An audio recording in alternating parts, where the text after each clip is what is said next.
Jet की ये car सिर्फ एक कार नहीं, ये नोएडा के उस सिस्टम का आईना है जो 4 दिन तक सोया रहा और एक 27 साल के इंजीनियर को मौत के गड्ढे में डूबता देखता रहा। 7 घंटे का समय लगा। 40 फीट नीचे गाड़ी अंदर थी ग्रैंड विटारा, जो कि बाहर निकाली गई जिसे पर, लेकिन अगर ये इंतजाम सलोनी उसी दिन किए जाते, क्योंकि 2 से 3 घंटे युवराज अपनी जान के लिए यहाँ गुहार रहा था कि मुझे बचा लीजिए। उसने पूरी जिद्दोजहद की थी। वो अपनी गाड़ी के छत पर आकर खड़ा हो गया था और वो टॉर्च दिखाते हुए मदद की गुहार लगा रहा था। लेकिन जो कल हुआ, जब ये पूरी बात सामने आई और जब इतना ज़्यादा दबाव बना है अथॉरिटी और सब पे, तब जाके ये कार्रवाई हो रही है, क्योंकि 15 दिन पहले भी यहाँ पर ट्रक का एक्सीडेंट हुआ था। अथॉरिटी और बिल्डर की मिलीभगत ने सॉफ्टवेयर इंजीनियर युवराज मेहता को निगल लिया। ये हादसा नहीं, सिस्टम की सोची समझी लापरवाही का नतीजा है। बीते शुक्रवार रात युवराज गड्ढे में गिरा और अगले 96 घंटे तक प्रशासन कुंभकर्णी नींद में पड़ा रहा। न कोई रेस्क्यू, ना कोई मशीन और ना कोई जिम्मेदारी। 4 दिन बाद जब हर तरफ सवालों का दबाव बना, तो वही सिस्टम अचानक हरकत में आया। बड़ी बड़ी क्रेन, एनडीआरएफ की फौज, अधिकारियों का जमावड़ा, पूरा लाव लश्कर तैनात कर दिया गया। सवाल ये है, अगर यही ताकत उस रात लगाई जाती तो क्या युवराज जिंदा नहीं होता?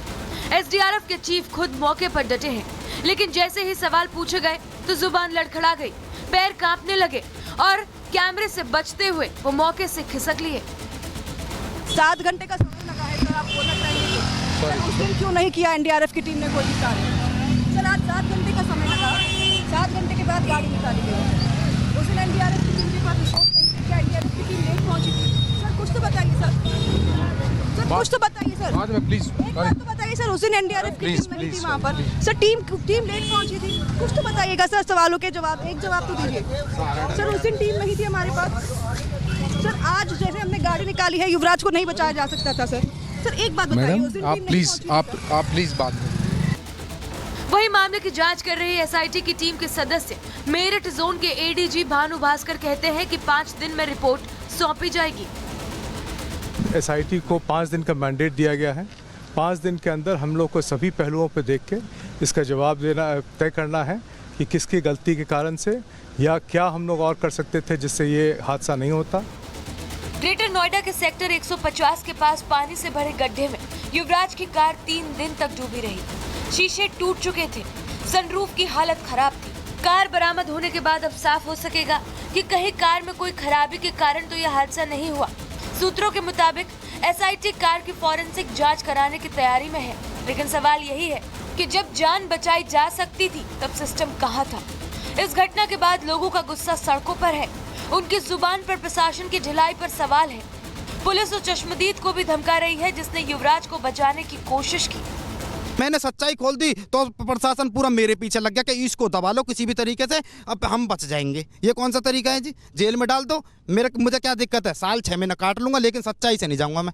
अब थाने में बुला के बोल रहे हैं कि वीडियो में ऐसे बोल कि पुलिस तेरे साथ थी, पुलिस तेरे साथ मशक्कत कर रही थी, पानी में घुसी हुई थी, ऐसे ऐसे बोल मुझ पर। ऐसा आपको बोलने के लिए जी कौन था उस समय? वीडियो बनाइए। वीडियो पार्क में आपसे ये बात कर रहे थे जी, उनका नाम नहीं पता है मुझे, वो दरोगा सर थे और सिपाही थे, ठीक है जी। बोल रहे थे कि सब चले जाएंगे, लेकिन हम तू यही है, तुझे हमारी दुश्मनी भारी पड़ेगी। इस मामले में पुलिस ने आरोपी बिल्डर अभय कुमार को दबोचकर 1 दिन की न्यायिक हिरासत में भेज दिया है।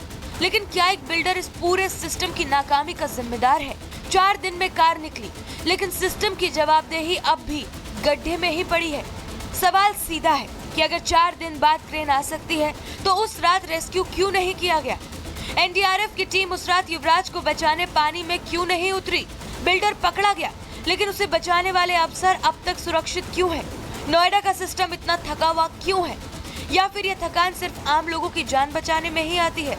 और सबसे अहम सवाल कि युवराज की मौत एक हादसा थी। और हमारे साथ एक बड़ी टीम जुड़ी हुई है लगातार। अब हम काजल के पास चल रहे हैं। काजल, सुमित बता रहे थे विधायक तो पहुंचने की भी जहमत नहीं उठा पाए, महेश शर्मा दुख जाहिर कर रहे हैं, लेकिन सवाल यहाँ मैनेजमेंट और मिसमैनेजमेंट का है। सबको देखना चाहिए, सांसद हो, विधायक हो, उन्हें सुनिश्चित करना होगा कि उनका जो इलाका है उसमें मैनेजमेंट हो। मिसमैनेजमेंट जान ले सकता है, जानलेवा हो सकता है। ये खबर ये बता रही है, चेता रही है।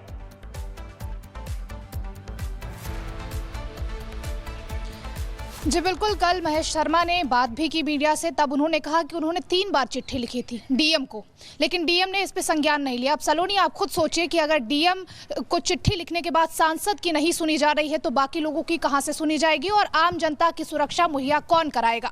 दूसरी तरफ अगर महेश शर्मा जी ने 3 बार चिट्ठी लिखी थी तो शायद उन्हें एक बार लखनऊ भी एक चिट्ठी लिखनी चाहिए थी और सुरक्षा की मुहैया कराने के लिए पूरा जिम्मेदारी उठानी चाहिए थी, क्योंकि जनता ने उन्हें ही चुना है और जनता के प्रतिनिधित्व हैं और जनता की सुरक्षा भी कहीं ना कहीं महेश शर्मा की जिम्मेदारी है, चाहे वो विधायक हो चाहे वो सांसद हो, हर किसी की जिम्मेदारी बनती है। लेकिन शॉकिंग की बात यह है कि आप सोचिए 96 घंटे तक वो गाड़ी वहां पर फंसी रही और जो वर्कर थे जिनको पैसे मिलते हैं, लाखों की सैलरी मिलती है, करोड़ों की सैलरी मिलती है, उन्हें ट्रेन किया जाता है और वो ये बोल रहे हैं कि अंदर शरिया है, ठंडा पानी है। आप ये सोचिए किस तरीके के बहाने अनट्रेन्ड टीम को आप जोड़कर कौन सी इमरजेंसी सर्विस बना रहे हैं भाई? सवाल तो यही है। आप हमारे साथ बने रहिए, इस बीच बड़ी खबर आ रही है, उसका रुख कर रहे हैं। 150 में सीन रिक्रिएशन की तैयारी है। कुछ ही देर में बताया जा रहा है कि सीन रिक्रिएशन होगा, एसआईटी की मौजूदगी में पूरा रिक्रिएशन किया जाएगा। एसआईटी क्योंकि अब जांच आगे बढ़ा रही है और ऐसे में सीन रिक्रिएशन करने की बात है, क्योंकि हर पहलू को समझना है एसआईटी को कि कहां कहां खामियां रही, कहां कहां गलतियां हुई जिसके चलते युवराज को अपनी जान गंवानी पड़ी है। और हमारे साथ एक बड़ी टीम ग्राउंड जीरो पर लगातार जुड़ी हुई है। अनाया हमारे साथ स्पॉट से जुड़ी हुई है। अनाया, सीन रिक्रिएशन करने की बात है, एसआईटी पहुंचने वाली है, क्या जानकारी, कितनी देर में पहुंचेगी? बिल्कुल सलोनी, तैयारियां मैं अब कहूंगी विजय से कि आपको दिखाएं। यहाँ पर तैयारियां फिलहाल की जा रही है। अब से कुछ ही देर में, कुछ घंटों में एसआईटी की टीम यहाँ पर पहुंचेंगी। ये जो पूरी हाईवे, ये जो पूरी सड़क आप देख रहे हैं जो कि नाले के पास की है, यहीं से लेकर इस नाले तक जो है एसआईटी टीम आएगी, मुआयना करेगी। एग्जैक्टली सीन रिक्रिएशन तो नहीं हो पाएगा क्योंकि काफ़ी ज़्यादा खतरा है गाड़ी को फिर से उस नाले में उतारने के लिए, पर लेकिन ये जो पूरा इलाका है यहाँ पर पूरा मुआयना, पूरा जायजा लिया जाएगा कि गाड़ी की स्पीड क्या रही होगी, फॉग के समय में किस तरीके से गाड़ी यहाँ से गुजर रही होगी और क्यों इतनी दिक्कतें आई। यहाँ पर बाउंड्री वॉल्स जो हैं नहीं है, ये सब यहाँ पर रिफ्लेक्टर्स नहीं है, उस रात को क्या हुआ होगा, कैसी परिस्थितियों में हुआ होगा, वो सब कुछ मुआयना होगा। एसआईटी की टीम जब यहाँ पर आएगी, जो 3 सदस्यीय एसआईटी बनाई गई है, और ये सब जो दीवार यहाँ पर टूटी हुई है, आप तस्वीरें जो देख रहे हैं, कल भी एसआईटी की टीम जब यहाँ पर आई थी तो यहाँ जायजा ले रही थी और आज भी वही किया जाएगा। सीन रिक्रिएशन लाइकली मैं आपको बता दूं कि इस इलाके में होगा जहाँ से ये हाईवे से युवराज यहाँ आ रहा था उस रात को, और इस हाईवे पे किस तरह से परिस्थितियां रही होगी जब युवराज जो है ड्राइव कर रहा था। गाड़ी रात को 11:30 बजे का समय रहा था और अब यहाँ पर ये सब तैयारियां की जा रही है क्योंकि एसआईटी की टीम अब से कुछ ही देर में यहाँ पर पहुंच सकती है और मुआयना यहाँ पर करेगी। ये बैरिगेड्स यहाँ पर लगाए जा रहे हैं, तस्वीरें जो आप देख रहे हैं। पर लेकिन ये सवाल बार बार मन में यही उठता है सलोनी, जब भी हम ये देखते हैं तस्वीरें, जब हम ये तैयारियां देखते हैं, जब हम ये कार्रवाई देखते हैं, कि अगर ये पहले होता, क्योंकि कई महीनों से, कई सालों से रेसिडेंट्स कंप्लेन कर रहे हैं, अगर ये बैरिगेड्स यहाँ पर लगते, दिखा रही हैं, ये हमारे प्रशासन की लापरवाही की तस्वीरें हैं। अनाया, जो रिपब्लिक भारत आप मौजूद हैं, आपके जरिए दिखा रहा है और बता रहा है कि जो बैरिकेड्स अब लग रहे हैं, जो रिफ्लेक्टर्स अब लगाए जा रहे हैं, वो बहुत पहले लगाए जाने चाहिए थे। हम तस्वीर एक बार फिर दर्शकों को दिखा रहे हैं कि ये अब लगाए जा रहे हैं, पहले लगाए जाते हैं तो युवराज आज जिंदा होता।